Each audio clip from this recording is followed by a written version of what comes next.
Syederalun polisi Israel dan media resmi Palestina melaporkan bahwa 2 wanita Palestina telah dibunuh oleh pasukan Israel dalam insiden di tepi barat.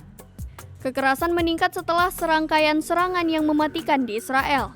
Tidak ada senjata yang ditemukan di tubuh seorang wanita Palestina yang ditembak dan dibunuh di Bethlehem.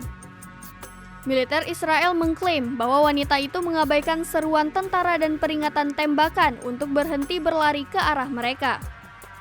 Kementerian Kesehatan Palestina mengatakan seorang wanita Palestina ditembak oleh pasukan Israel di dekat kota Bethlehem pada Minggu 10 April 2022.